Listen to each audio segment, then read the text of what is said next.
any experienced hand in this country knew that you did not enter Apache territory in the late afternoon, when the sun came from behind you and put your shadow long ahead on the sandstone, and made you visible from the ridgeline for half a mile before you could see anything yourself.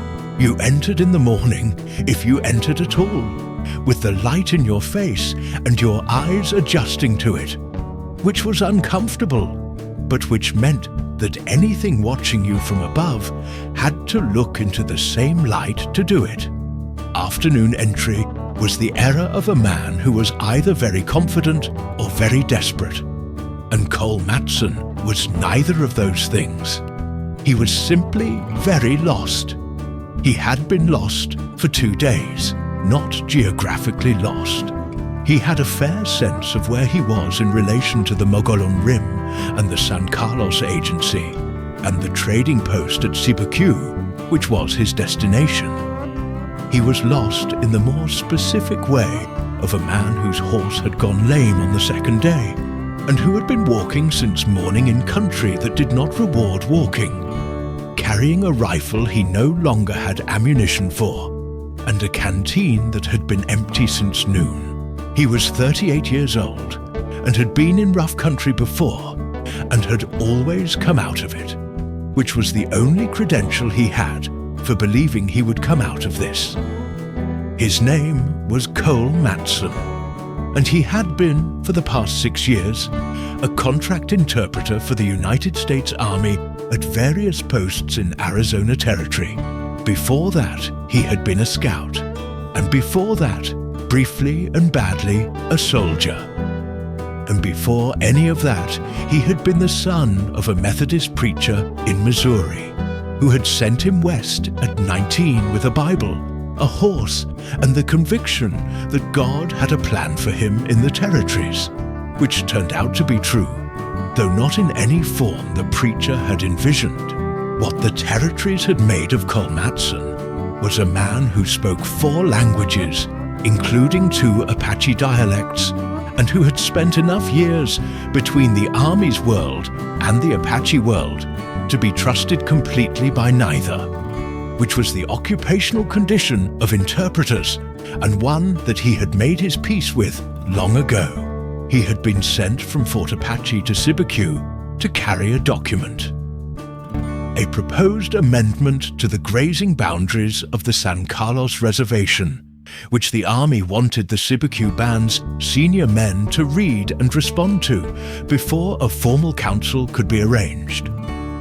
It was paperwork, essentially, the kind of mission that got assigned to a man of his particular skills, because it required someone who could explain the document in White Mountain Apache, without the translation becoming the source of a new misunderstanding, which in his experience was a real and constant risk.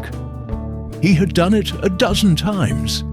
He had not, on those previous occasions, had his horse throw a shoe on the second day and then step badly in a wash and come up so lame that continuing to ride was cruelty. He had left the horse at a spring he found an hour after the lameness began. Enough water there, enough grass on the margin, and the animal was not in danger, only unable to travel. He had taken the rifle and the canteen and the document and his own 2 feet and continued west. And 2 hours later, the canteen was empty, and an hour after that, the canyon walls had closed in around him in the way that canyon walls in this country did, red and orange and ochre, layered like the pages of something ancient. And the light was going behind him, and his shadow was 6 feet long on the sand ahead of him. And he was aware, with the calibrated awareness of a man who had spent enough time in Apache country to know what to be aware of, that he was being watched. He stopped walking. He stood still in the middle of the canyon floor and set the rifle down.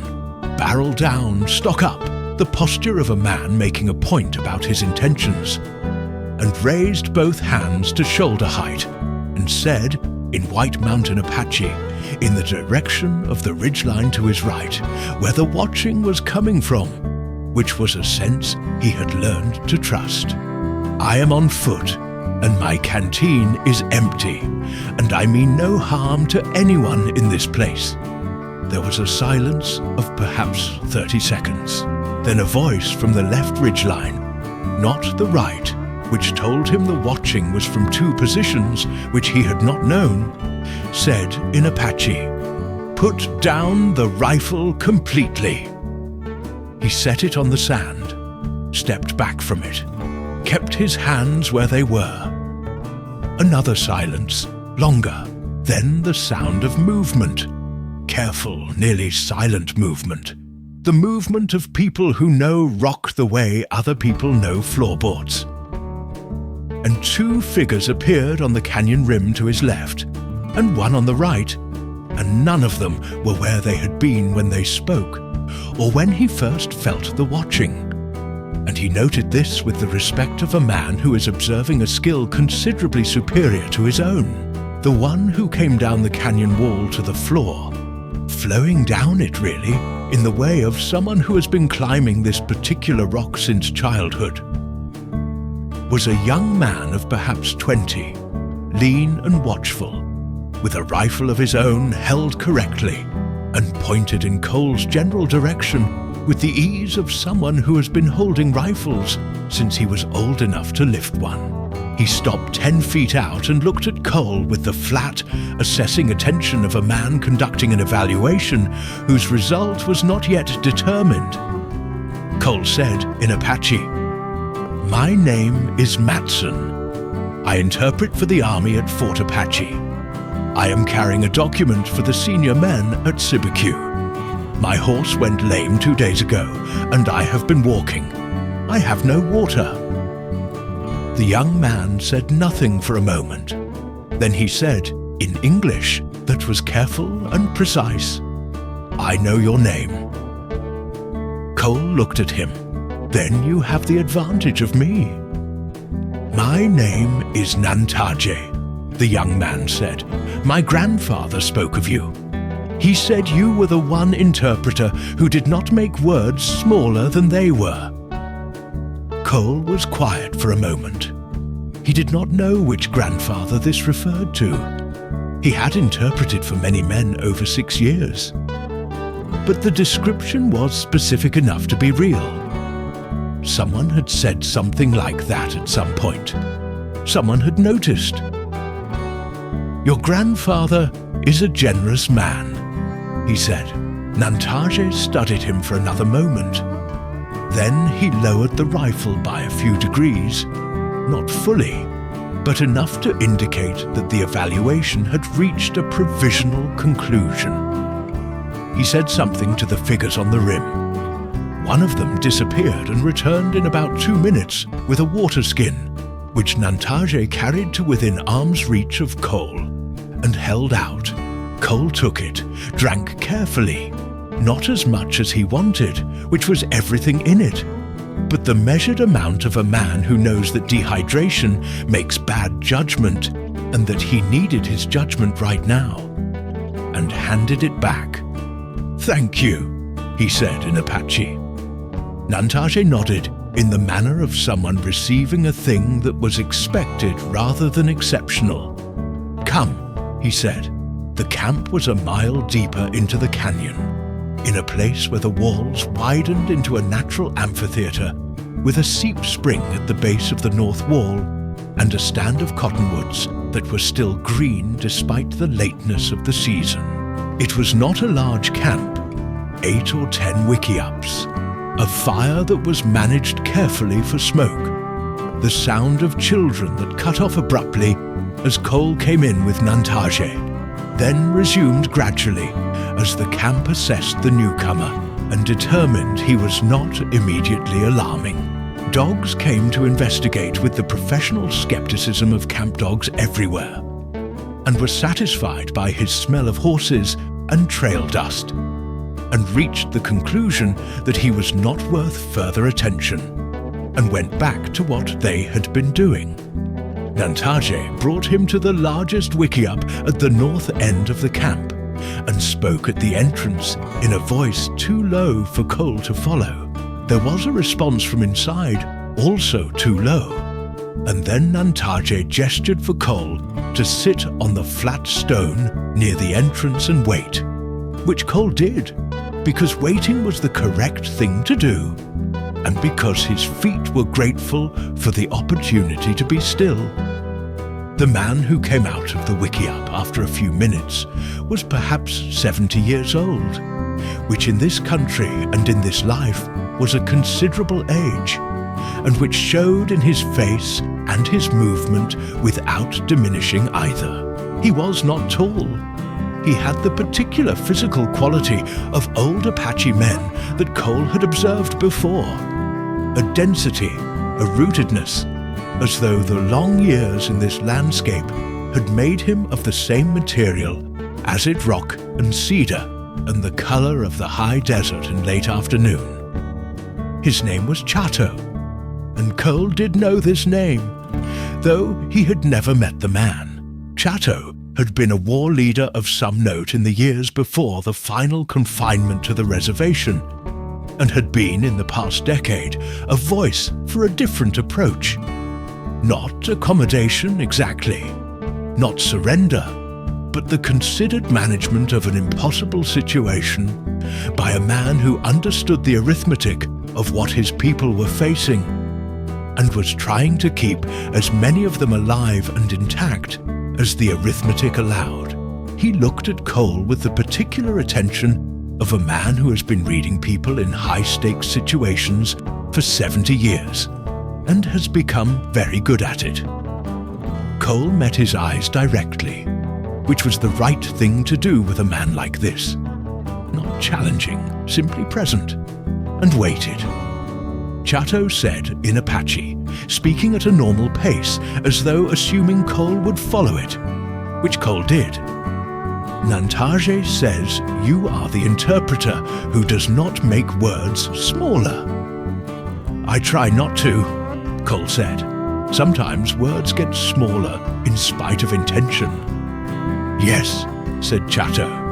That is true of most things. He sat on a second flat stone, with the ease of a man who has been sitting on rocks all his life and finds them preferable to chairs. What document do you carry? Cole explained the grazing boundary amendment. Accurately, fully, including the parts that were not in the interest of the Sibiku band, because his practice had always been to translate completely and let the recipient make their own judgment. Chato listened without interruption. When Cole was done, Chato said, "They want to move the south boundary 3 miles north. Yes, that removes the winter grazing on the Carrizo. Yes, and in exchange, they are offering the right to expand the agency garden plots by 20 acres on the east bench." Chato was quiet for a moment. 20 acres of bench ground for 3 miles of winter range. That is the proposal. It is not a good proposal. No, said Cole, it is not. Chato looked at him. You tell me this plainly. It's my job to tell you plainly. Most interpreters tell us what the army wants us to hear, not what the document says. I know, said Cole. I've seen the results. Chato was quiet for another moment. Then he said, You will stay tonight.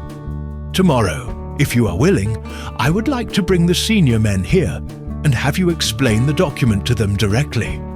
Not at Sibiku, not at the agency, not at the fort. Here. Cole thought about this. It was outside the parameters of his assignment. It was also, he was fairly certain, a better way to accomplish the assignment's actual purpose, which was for the Sibiku band to understand what was being proposed and to formulate a genuine response. All right, he said. Nantaje had been standing nearby throughout this conversation, listening with the attention of a young man who is learning several things at once. When Chato went back inside, Nantaje looked at Cole with an expression that was slightly less guarded than the one he had worn in the canyon. "You agreed quickly," he said. "The proposal is bad," Cole said. "The least I can do is make sure the men it affects understand exactly how bad it is." Nantaje considered this. Most army men do not think this way. "I'm not an army man," Cole said. "I work for the army. It's not the same thing." Nantaje looked at him for a moment. "What are you then?" Cole thought about this honestly. "Working on that question," he said, which was true, and had been true for longer than he liked to think about, and which produced in Nantaje a brief, unexpected expression that might, in different circumstances, have been the beginning of a laugh. He was given food, dried venison, and a flat bread made from ground acorn that he ate without comment, because the comment would have been positive, and unsolicited compliments on food in this context felt patronizing to him, though the bread was genuinely very good. And a place to sleep near the fire, which was the place given to someone who was trusted enough to be inside the camp's perimeter, but not yet trusted enough to be given more shelter than the open air provided. He understood the calibration and did not resent it. He lay on his back and looked at the stars, which in this canyon were a narrow band of brilliant white above the dark walls, and thought about the document in his pack and the men who had written it, and the men who would be asked to accept it, and the vast grinding mechanism, of which he was a small and increasingly uncomfortable part. He had been an interpreter for 6 years. He had been, he understood, a useful instrument of the Army's management of a situation that was not manageable in any just sense. The reservation system was not just. The boundary adjustments were not just. The 20 acres of bench ground for 3 miles of winter range was not just. And his accurate translation of these injustices did not make them more just, only more clearly understood by the people they were being done to, which was a service of a kind, but a limited one. He was a man who made words the right size, as Nantaje's grandfather had said. He was not a man who had yet figured out how to make the words themselves say something different. He was still thinking about this when he became aware that someone was sitting near the fire, on the far side of it, and had been for some time. He turned his head and found a woman of perhaps 60, with white streaked hair and the particular stillness of a person who is accustomed to being awake at this hour and has no quarrel with it. She was working with her hands. He could not see what in this light, and was not looking at him, but in the way of someone who is aware of everything in their vicinity, and has chosen for the moment not to direct that awareness specifically. He sat up. She said without looking up from her hands, "Thee does not sleep." The address, "thee," stopped him entirely. He stared at her. She looked up then, and in the firelight he could see that her face, though deeply weathered, had not the features of an Apache woman. She said it again, in English, with an accent that was not Western. "Thee does not sleep." This is common when the mind is busy with something that has no clear resolution. "Who are you?" he said. She went back to her hands. "My name is Hannah Storfer," she said. "I have been in this camp for 11 years. "You're Mennonite," she said, "originally from Pennsylvania." "My husband was a missionary," which is a word that in practice meant a man who came to this country to change people, and discovered that the people he encountered changed him considerably more than he changed them. He died of a fever in 1871. I stayed. Cole looked at her for a moment. "You stayed. in an Apache camp, I was welcome to stay, she said, with a precision that he recognized as the precision of someone for whom these distinctions mattered. That is different. I did not impose myself. I was asked. Why were you asked? She smiled briefly in the firelight. Because I knew how to treat a fever, and because I had a quantity of useful seed, and because I did not, unlike most people who came to this country from the East, treat the people here as a problem to be solved. I treated them as people. It turned out this was unusual enough to be remarked upon. She said this without irony and without self-congratulation, in the tone of a woman reporting a fact about the world that she found both true and unfortunate. "What do you do here?" Cole asked. She looked at her hands, which he could now see were working with plant material, drying herbs, sorting and bundling them with a practiced efficiency. "I help," she said. "When there is sickness, I help. When there is a question about seeds or soil, I help. When there is a child with a wound, I help. When there is a woman in difficult labor, I help." She paused. "And when there is a man lying awake by the fire with too many thoughts, I occasionally sit nearby and see if company is useful." Cole looked at her. "Is that what this is?" "That is what this is," she said without apology. He told her over the next hour more than he had planned to tell anyone in this camp, or perhaps anywhere. It came out in the way that things come out at 2 in the morning by a fire in a canyon, when the darkness and the stars and the absence of any social performance make honesty the path of least resistance. He told her about the 6 years of interpreting and the growing discomfort with the instrument he had become. He told her about the 20 acres of bench ground for 3 miles of winter range and the way the proposal had been worded to obscure its own inequity, and how he had explained it accurately and was therefore complicit in what would happen next, whether he liked it or not. He told her about the Methodist preacher father and the Bible, and the plan that God had apparently had for him in the territories, which had not included standing between two worlds and belonging completely to neither. He told her he did not know what to do next, or what the next thing even was. She listened to all of this with the attention of a woman who has been listening to difficult things for a long time, and has learned to listen without inserting herself. And when he was done, she was quiet for a while, feeding small sticks into the fire in the careful way of someone who manages fire the way she manages everything. With attention, without waste, then she said, "Thee has been making the words the right size.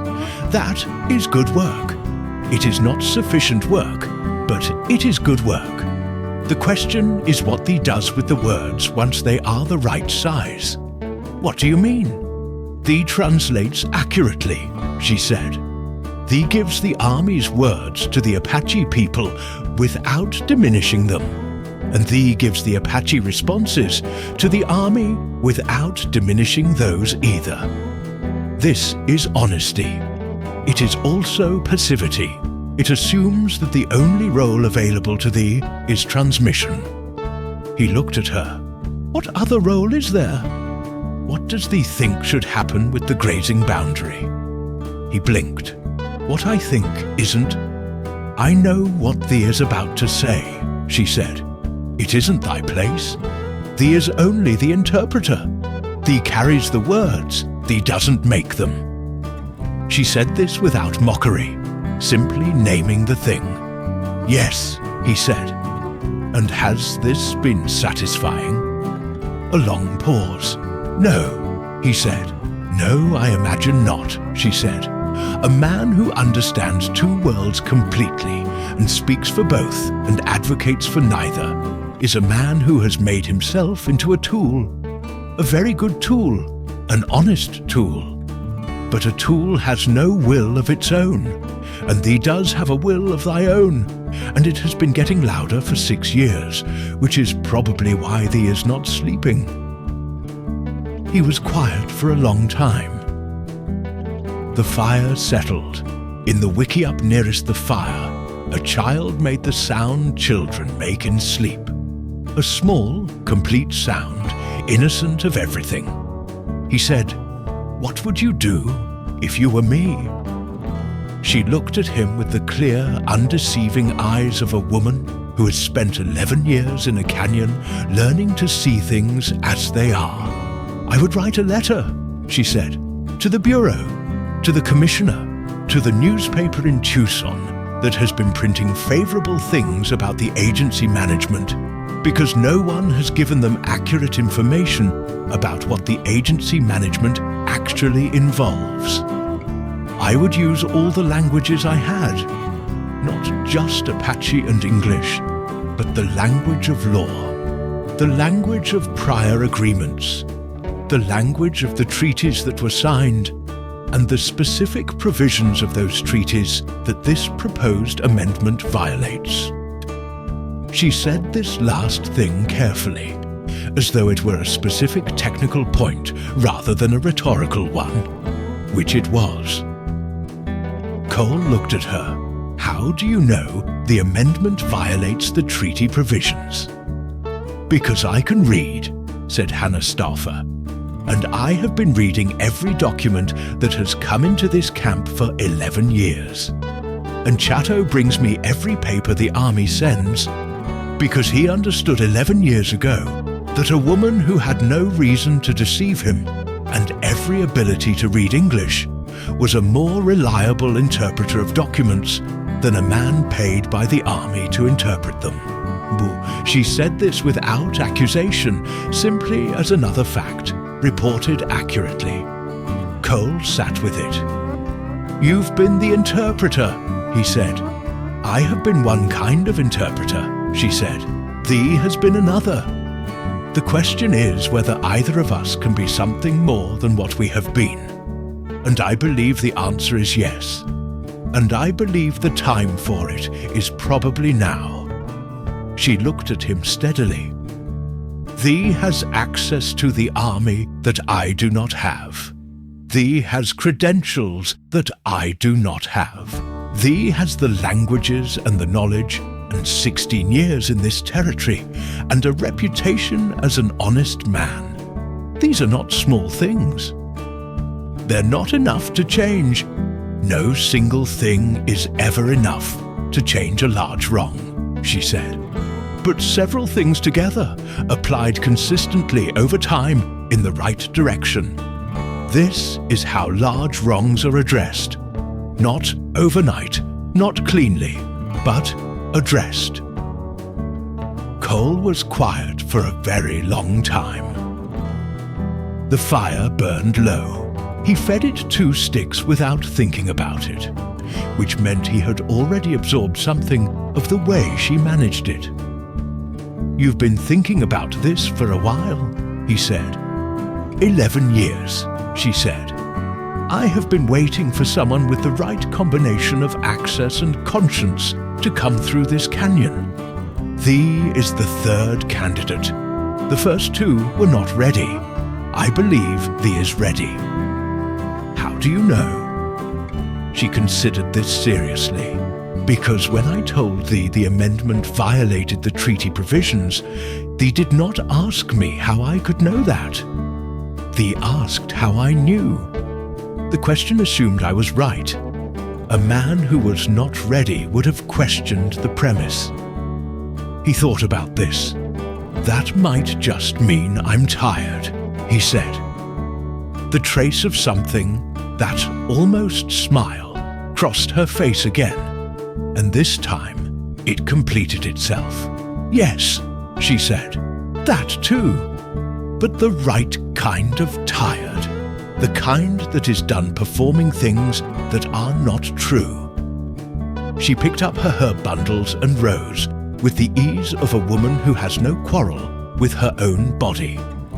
"Sleep now," she said. "Tomorrow thee will meet the senior men, and translate the document accurately and completely, including the treaty violation, which thee will name as such, and then we will talk about what comes next." She went to her wickiup, and the fire burned quietly, and the stars in their narrow band above the canyon walls went on doing what they had been doing before any of this began and would go on doing after. And Cole Matson lay back on his blanket and closed his eyes and slept, for the first time in longer than he could clearly remember, without the particular grinding wakefulness that had been his companion for 6 years. The canyon was quiet. The child in the nearest wickiup slept its complete, unconscious sleep. Somewhere above the rim, a nightbird called once and did not call again. It was enough for now. It was a beginning. The meeting the next morning was held under the cottonwoods at the north end of the camp, where the light came filtered through the leaves, and the sound of the seep spring provided a constant soft background, against which voices carried clearly. 7 men attended, Chatto, and 6 others whose names and standing in the community Cole established carefully before beginning, because he had learned that in Apache political discourse, as in most political discourse, the standing of the speaker mattered as much as the content of the speech, and he wanted to know who he was in the room with. Hannah Stauffer sat at the edge of the group, slightly apart, in the position of someone who is present as a witness and resource rather than a participant. A position that he understood. Watching her settle into it, she had occupied many times before and had deliberately cultivated as the most useful position available to her. Cole translated the document. He did it the way he always did, completely, without softening, without editorializing. And then, when he reached the section on the south boundary adjustment, he said, "I want to add something that is not translation. It is my own assessment." He looked at Chatto, who nodded once, permission granted. The Treaty of 1872 contains a specific provision regarding winter grazing access in the Carrizo drainage. This amendment, if accepted, would modify that provision without explicitly acknowledging the modification, which means it would affect a treaty right without appearing to do so. This is a legal distinction that matters, because treaty rights have a different standing under American law than agency regulations. An amendment to a treaty right requires a different process than this document represents. The men who drafted this document know this. I believe the document was drafted in this form deliberately. He stopped. The silence under the cottonwoods had a different quality than it had had before. Not the silence of listening, but the silence of men receiving information that changes the shape of what they thought they understood. Chatto said after a moment, "You are saying the document is dishonest. I am saying the document is incomplete in ways that benefit the people who wrote it at the expense of the people who would sign it. That is the same thing." "Yes," said Cole, "it is the same thing." Another silence. Then one of the older men, a man named Guyan, who had said nothing yet and who had the quality of a man who speaks rarely and with considerable weight when he does, said, "Why do you tell us this?" Cole thought about how to answer this. He thought about Hannah Stauffer by the fire and about the Methodist preacher father and the plan that had apparently been waiting for him to be ready. Because making words the right size, he said, is not the same as saying the right words. I have been doing only the first for a long time. I think it is time to do both." Guyan looked at him for a moment with the evaluating attention that these men had clearly been practicing since long before Cole was born. Then he said something in a dialect that was slightly different from the White Mountain Apache Cole spoke. Older, more formal. And Hannah Stauffer, from her position at the edge of the group, translated it into English without being asked, in the tone of a woman completing a natural function. He says, "This man has been here before, in a different body. He says he recognizes the kind." Cole did not know what to do with this. He said after a moment, "I'm not sure I deserve that," Hannah said without translating this for the group. No one ever deserves things like that in advance. They only deserve them in retrospect, when the actions have been taken. That is why they are said now, as a prompt, not a reward. She said it quietly, for him alone. Then she went back to her position at the edge of the group and was silent, in the manner of a woman who has said what needed saying and trusts it to do its work. The letter that Cole Matson wrote over the following week was not a short letter. It was long and specific and documented, with references to treaty provisions and dates and the specific language of the relevant sections. And it was written in the kind of English that had been carefully constructed to be impossible to dismiss as the complaint of a disgruntled employee, which was what the army would attempt to characterize it as. Hannah Stauffer helped him with this. She had, over 11 years in the canyon, accumulated a knowledge of the relevant legal documentation that was, Cole discovered, more comprehensive than his own. Because she had read everything and remembered everything, and had the particular clarity of a mind unclouded by institutional loyalty or professional self-interest. They worked at a flat rock near the spring in the mornings, with the document spread between them and the relevant treaty texts that Hannah had copied in her careful hand onto a set of pages she kept in a cedar box inside her wiki-up. She corrected his legal citations without ceremony. He corrected her English construction without ceremony. Nantaje came and watched sometimes, with the focused attention of a young man absorbing a kind of work he had not previously observed. Not the work of confrontation, not the work of argument, but the patient, technical work of making a case on paper, which is a different kind of fighting, and one that the people who were usually targeted by it were not usually given the tools to answer in kind.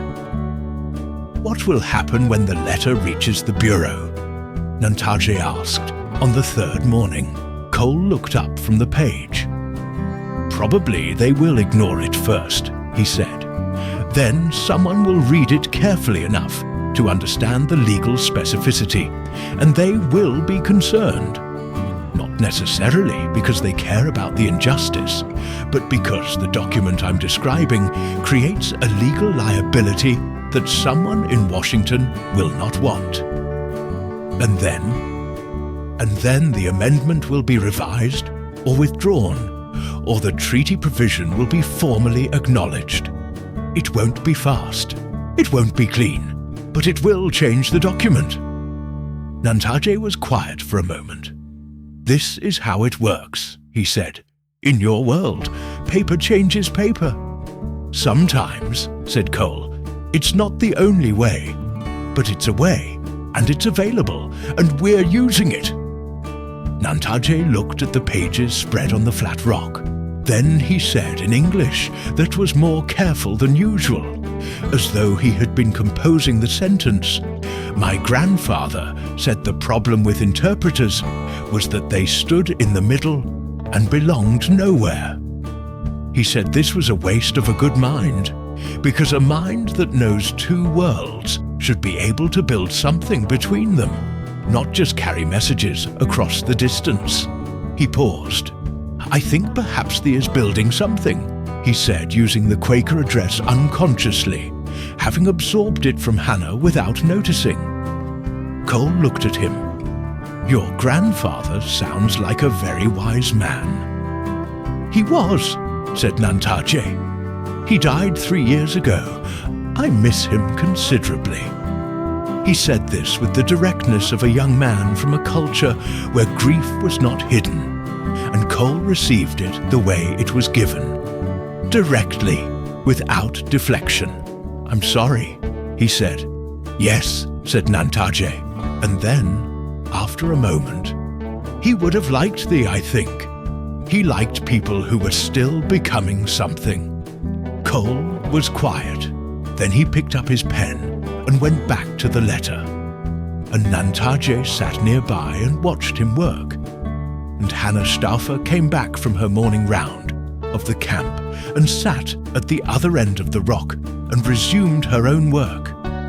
And the spring made its constant sound, and the cottonwoods moved in the morning air, and the letter grew longer and more specific and more difficult to ignore, which was exactly what was needed. He stayed 3 weeks in the camp. He had not planned to stay 3 weeks. He had planned to explain the document, collect the response, and return to Fort Apache. The response to the document that it violated a treaty provision and that the Cibecue Band would not be signing it was ready on the second day and could have been delivered on the third. He stayed for the letter and for the morning sessions with Hannah at the flat rock, and for reasons he did not examine very closely for the first 2 weeks, and then examined more closely in the third. He was useful here. That was part of it.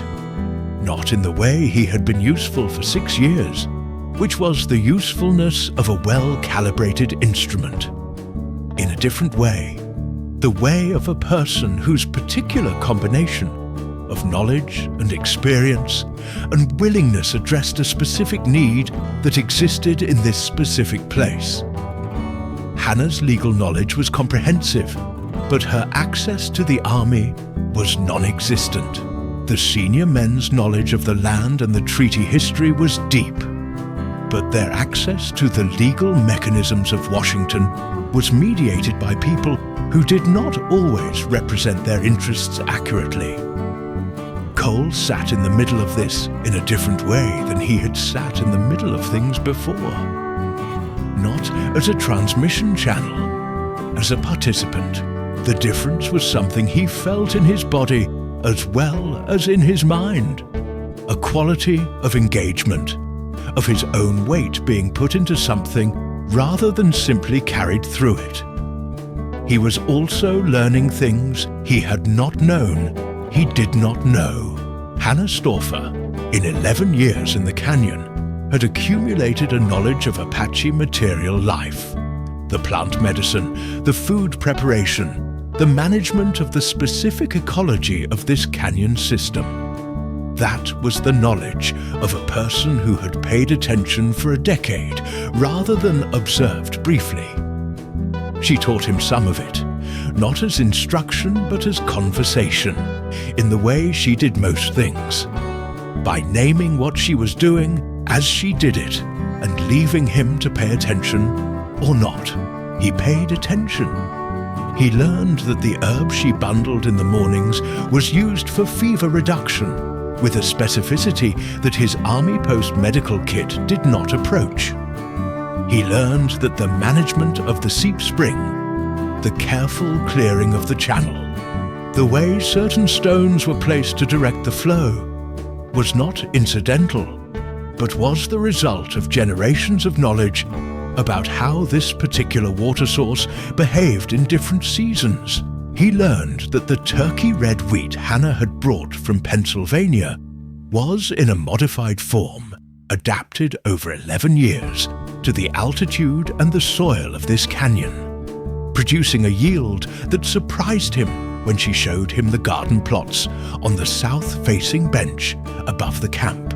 She had been quietly and without announcement doing agricultural extension work in a canyon in Apache territory for 11 years.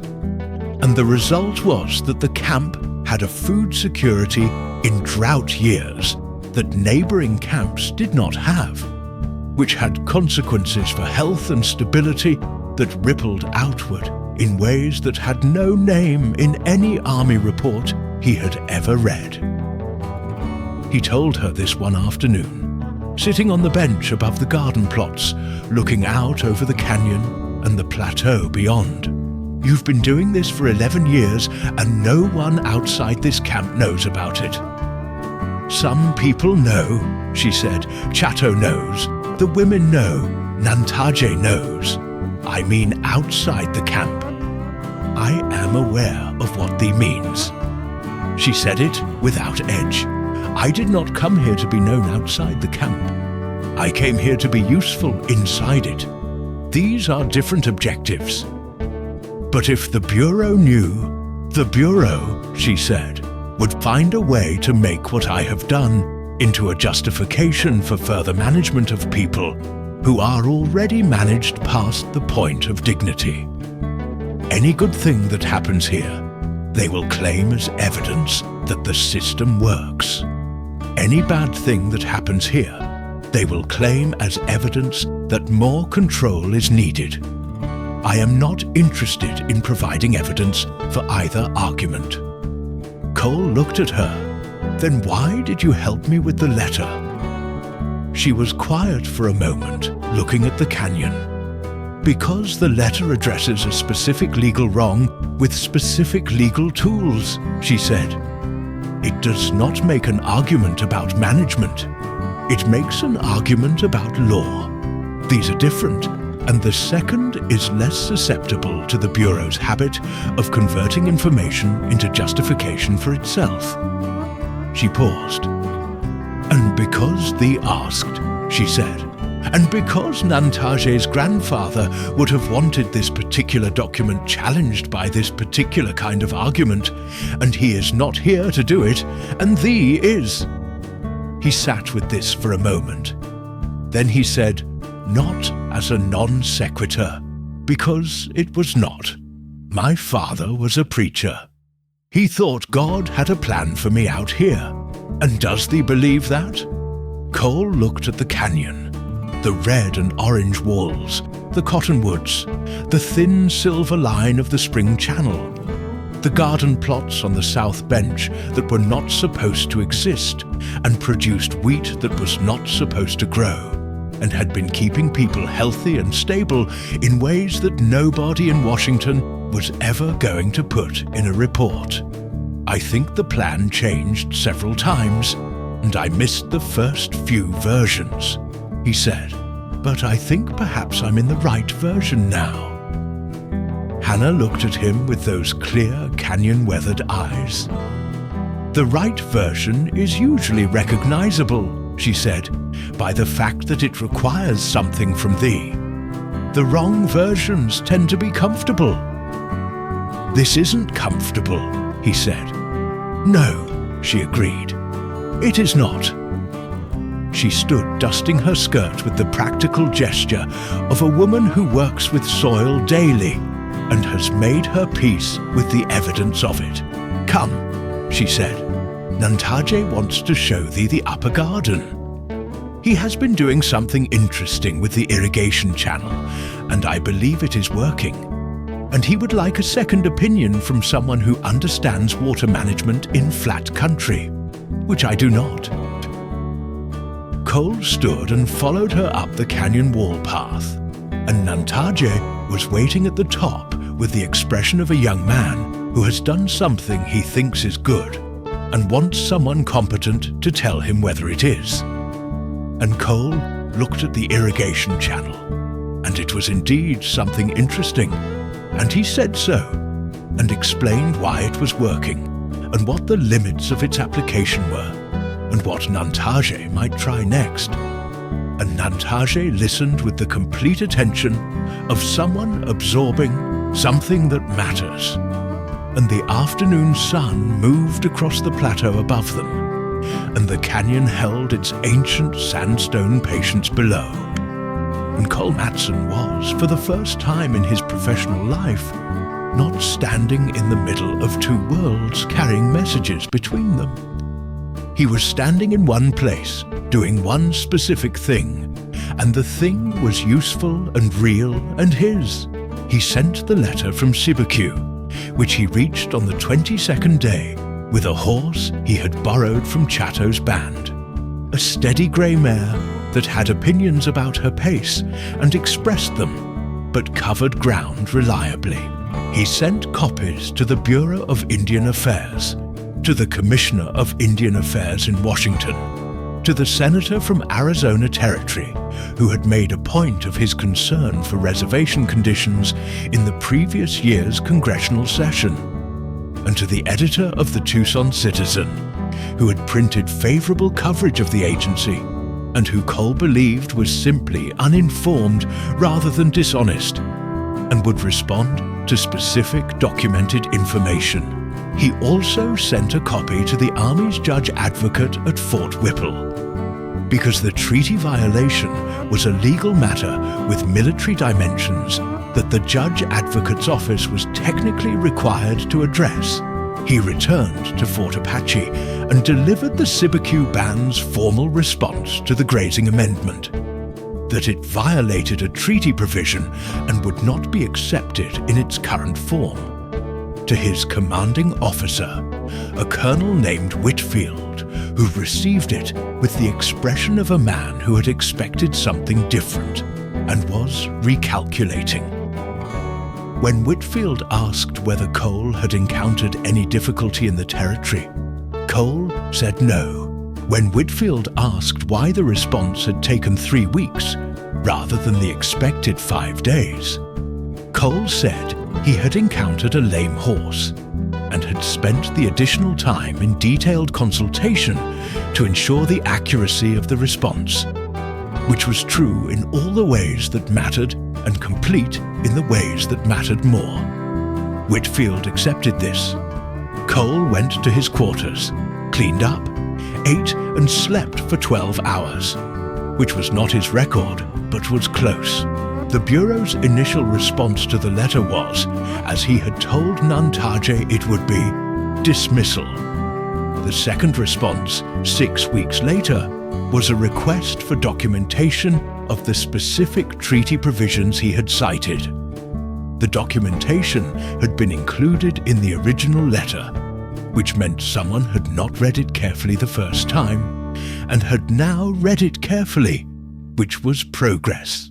The senator's office responded within 2 weeks with a request for a meeting, which Cole attended at Fort Apache, with a written summary of the relevant history that he had prepared with Hannah Stauffer's notes and his own knowledge of the territory.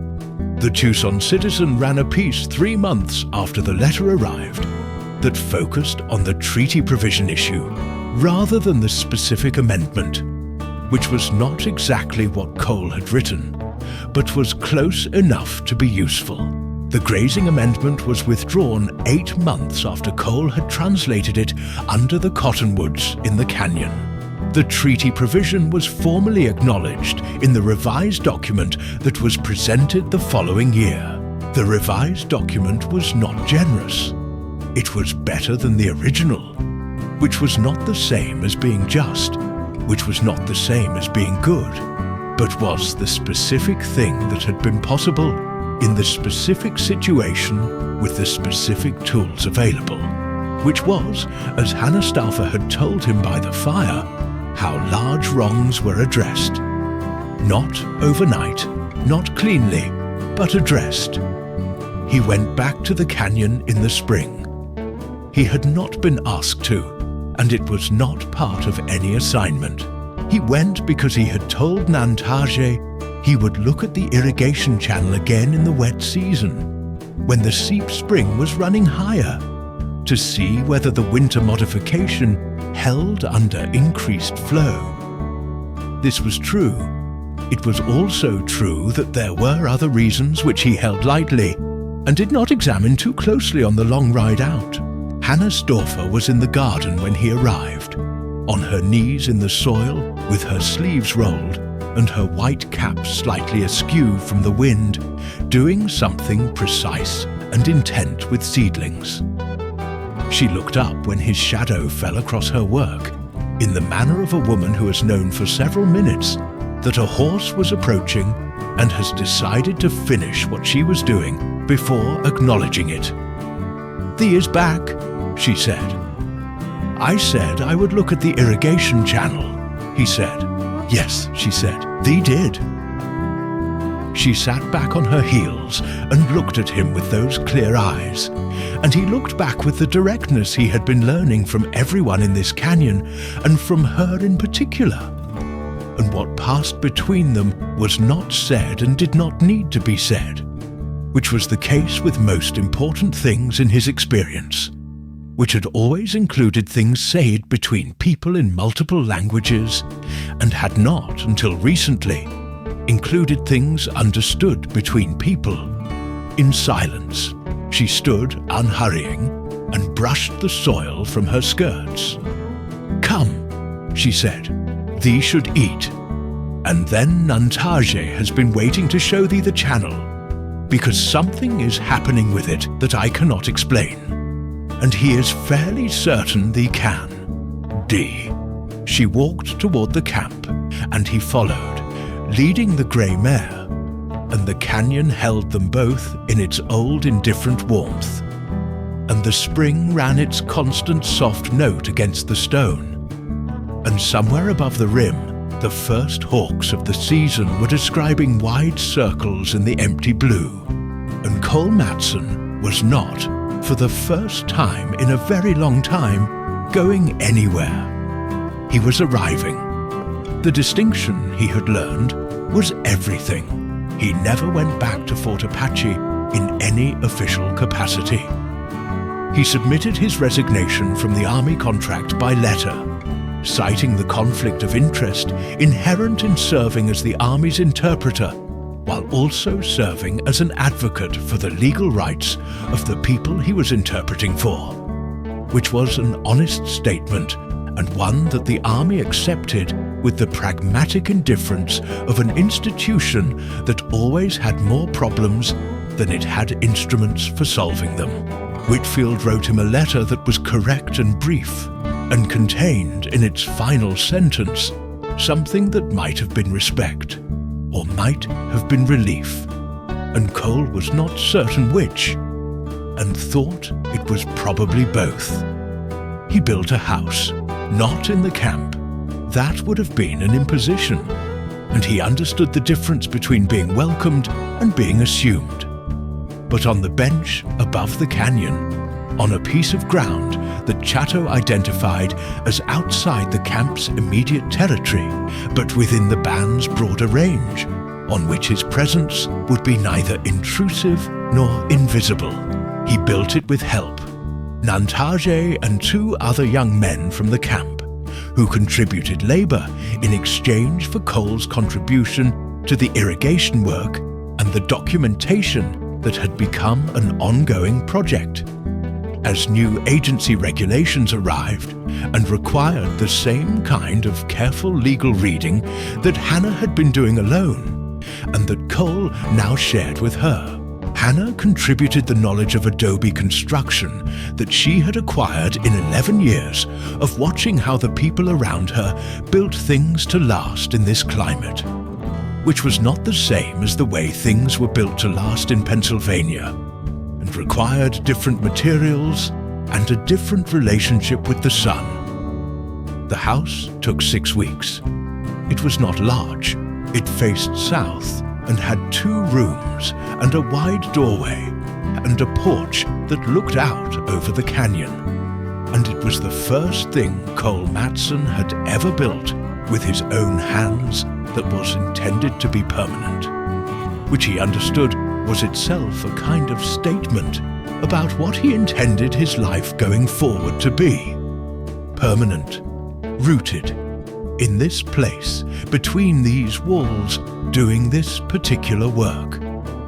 Hannah brought him seeds for the kitchen garden on the day the roof went on. She handed them to him in a cloth bag without ceremony, as she did most things, and said, The south-facing soil on the bench will need amendment.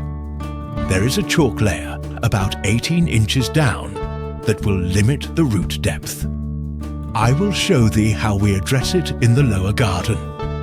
He took the seeds. He looked at her for a moment, and she looked at him, and the canyon was quiet around them, and the hawks were still turning above the rim, and the afternoon light was doing what afternoon light did in this country, which was to turn everything it touched into something that looked like it had always been exactly what it was. "Thank you," he said, "for the seeds and for 11 years of work in a canyon that no one in the East knew about, and for the night by the fire, and for not letting him make himself into only a tool, and for the treaty citation, and for the irrigation knowledge, and for the herb bundles and the turkey red wheat, and the direct, undeceived eyes that had seen him clearly from the moment he sat down on the flat stone outside Chatto's wickiup, and had not looked away since. She received this thanks in the manner she received everything, without performance, without deflection, in the plain way of a woman who knows what she has done and needs no ceremony around it. "Thee is welcome," she said. She went to look at the south garden bed, and he followed, and the seeds were in his hand, and the soil was waiting, and it was spring in the canyon. The letter that Cole Matson and Hannah Stauffer wrote together over the next 5 years. Not one letter, but a sequence of them, each building on the last, each addressing a specific regulatory or legal question with the specific tools available, each sent to the specific offices where someone might read it carefully enough to act, constituted a body of documentation that was not heroic and was not famous, and did not make the newspapers in any consistent way, but which became, over time, AACU reference for the lawyers and advocates who came later, who came with different tools and different access, and who found in those documents the groundwork already laid. The work of the quiet people, which is most of the work that lasts. Nantage became, in the years that followed, a man of considerable standing in the community and beyond it, educated in the school at San Carlos, and then at a mission school in Tucson, and then returned, as he had always intended, to the canyon, and to the work of the band's legal and practical self-defense, which he conducted with the combination of Apache political intelligence and American legal knowledge that his grandfather had hoped someone would eventually put together. He credited Cole and Hannah both, when he was asked, which was directly and without either excessive modesty or excessive claim. He said they were in the middle, and they stopped being comfortable in the middle, and that was when they became useful. He said it as a compliment. It was received as one. Cole Matson did not stop having the quiet, grinding wakefulness entirely. Some nights it came back, and he lay in the south-facing house on the bench above the canyon, and looked at the ceiling, and let it do what it did, which was less than it had done before, and waited for morning, which came, as mornings do, regardless. On those nights he sometimes heard Hannah moving in her wickiup in the camp below, which he could hear from the bench when the wind was still. The small sounds of a woman who did not sleep much and had made her peace with it. And the sound of it was the sound of company in the dark, which is not the same as the absence of darkness, but is, in the practical experience of anyone who has sat up through a long night in difficult country, considerably better than the alternative. He was still becoming something. He had been told this was recognizable as a good sign, and he found, on balance, that it was. The canyon was patient. The work continued. The spring ran its constant note. And in the south-facing garden on the bench, The seeds that Hannah had brought him came up in their season, in the changed soil, exactly as she had said they would.